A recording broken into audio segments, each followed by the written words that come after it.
My Princess Purse Stories to Treasure. Snow White. Long, long ago, in a faraway land, there lived a king and queen who had a beautiful baby girl. Her lips were as red as cherries, her hair was as black as coal, and the skin was as white as snow. Her name was Snow White. Sadly, the queen died, and years later the king married again. The new queen was very beautiful, but also evil, cruel, and vain. She had a magic mirror, and every day she looked into it and asked, "Mirror, mirror on the wall, who is the fairest one of all?" And every day the mirror replied, "You, O queen, are the fairest." Time passed, and every year Snow White grew more beautiful. The queen became increasingly jealous of her stepdaughter. One day, the magic mirror gave the queen a different answer to her question. "Snow White is the fairest of all," it replied. The queen was furious. She ordered her huntsman to take Snow White deep into the forest and kill her, but the huntsman couldn't bear to harm Snow White. "Run away," he told her. "Run away and never come back, or the queen will kill us both." Snow White fled deep into the forest. As Snow White rushed through the trees, she came upon a tiny cottage. She knocked at the door and then went in. The house was empty. There she found a tiny table with 7 tiny chairs. Upstairs, there were 7 little beds.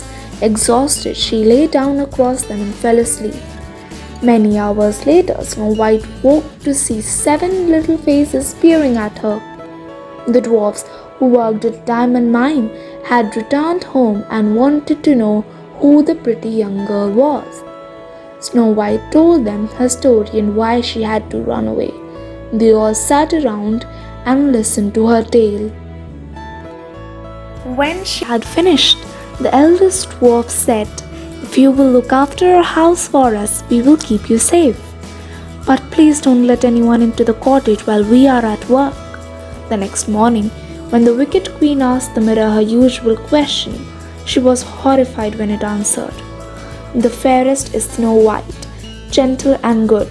She lives in the cottage deep in the wood." The queen turned green with rage. She had been tricked. She magically disguised herself as an old peddler and set off into the woods to seek out Snow White and kill the girl herself. That afternoon, Snow White heard a tapping at the window. She looked out and saw an old woman with a basket full of bright ribbons and laces. "Pretty things for sale," cackled the old woman. Snow White remembered the dwarf's warning. But the ribbons and laces were so lovely, and the woman seemed so harmless that she let her in. "Try this new lace in your dress, my dear," said the old woman. Snow White was thrilled and let the lady thread the laces into her bodice. But she pulled them so tight that Snow White fainted. Certain that at last she had killed her stepdaughter, the queen raced through the forest back to her castle laughing evilly. That evening, the dwarfs returned home. They were shocked to discover Snow White lying on the floor lifeless. They loosened the laces on her dress so she could breathe and made her promise once again not to let any strangers in while they were at work. The next day, when the mirror told the queen that Snow White was still alive, she was livid and vowed to kill her once and for all. She disguised herself and went back to the cottage. This time, the old woman took with her a basket of lovely red apples. She had poisoned the biggest, reddest one of all. She knocked on the door and called out, "Juicy red apples for sale." The apple looked so delicious that Snow White just had to buy one. She opened the door and let the old woman in. "Oh my, what pretty rosy red cheeks you have, dearie," said the woman. the very color of my apples. Here, take a bite and see how good they are. She handed Snow White the biggest one. Snow White took a large bite and fell to the floor dead. The old woman fled into the forest, happy at last. This time the dwarfs could not bring Snow White back to life. Overcome with grief, they placed her gently in a glass coffin and carried it to a quiet clearing in the forest. And there they sat, keeping watch over their beloved Snow White. One day, a handsome young prince came riding through the forest and saw the beautiful young girl in the glass coffin. He fell in love with her at once and begged the dwarfs to let him take her back to his castle. At first, the dwarfs refused, but when they saw how much the prince loved their Snow White, they agreed. As the prince lifted the coffin to carry it away, he stumbled, and the piece of poisoned apple fell from Snow White's mouth, where it had been locked all this time. Snow White's eyes fluttered open, and she looked up and saw the handsome young man.